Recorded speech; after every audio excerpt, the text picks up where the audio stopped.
some things in life you have control over. What you have for lunch, for example. Some things you can't directly control, but you have some influence over them. What your friend has for lunch, maybe. So you don't get to decide for them, but you can make a suggestion or you can nudge them towards something you think they'll enjoy. And then there are things that concern you, but over which you have no influence or control. What all the other people in the world have for lunch, or what the weather is like today. And this is often illustrated as 3 concentric circles, highlighting that the things you can control are a small subset of the things you can influence, and the things you can influence are in turn a small subset of the things that affect you, the things you might worry about or care about.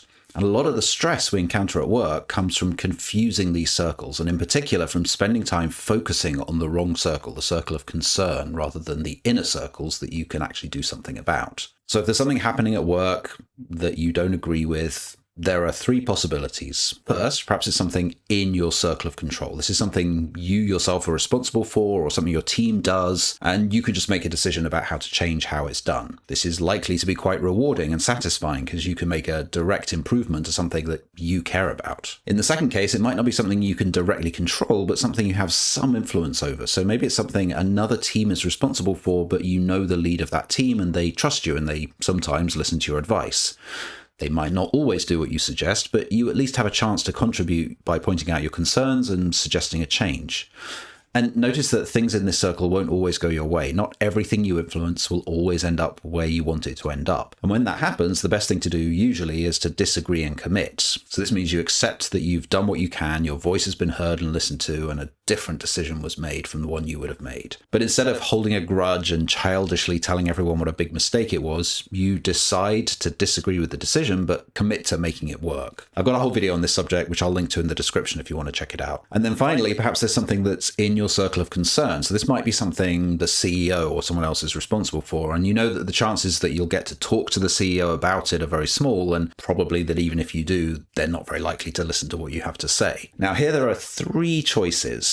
First choice, you can worry about it. You can stay up at night. You can get angry and rant and rave about it. You can tell everyone who'll listen how wrong and unjust this thing is. And this is what I think many people do in these situations. And if you ask me, it's probably the main reason so many of us are so stressed and burned out at work so much of the time. And instead, the second option, you can accept that this is something that's outside of your control or influence and that there's nothing you can do about it. If this is something that actually doesn't affect you directly, then this is almost certainly the right approach, this Zen-like state of equanimity. You're not ignoring what's wrong, you're aware there's something that's not quite right, but you just don't allow yourself to worry about it. And there is a third alternative, which you should choose only when it's really important, when it really matters. Sometimes something will be happening that's outside of your control or your influence, but which conflicts strongly with your core values to the extent that you cannot let it stand. And in this case, you do need to find a way to move it from your circle of concern to your circle of influence, or even to your circle of control. And this will often mean things like talking to more people, figuring out who does have influence or control over the issue, and finding a way to connect with them. In extreme cases, where none of that works, it might mean a protest or even a formal complaint, or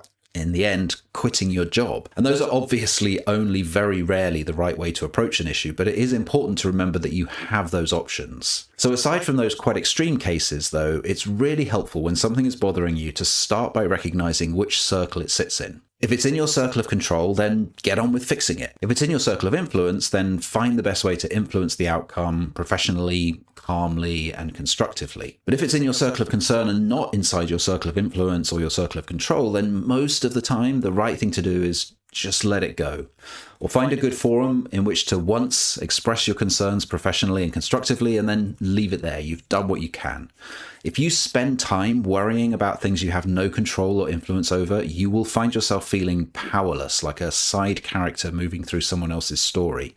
And that is really stressful and demotivating and depressing. If you spend more time on the things you can control or influence, you'll feel more in control. You'll be more in control. You'll feel like you have more agency and more of an ability to affect things for the better. There's a quote I really like from an American psychologist, William James. Act as if what you do makes a difference. It does. It's really helpful to remember this when you're dealing with things that are within your circle of influence or control, but it's equally important to remember not to worry so much about the things that aren't. Sometimes, even though something is in our circle of control, we just don't want to do it. In those cases, there's another idea I find helpful: eat the frog. Check out the video that's on screen now for more on that. And if you've enjoyed this video, please do hit the like button, subscribe to the channel, or tell your friends about it. Every little helps. Bye. See you soon.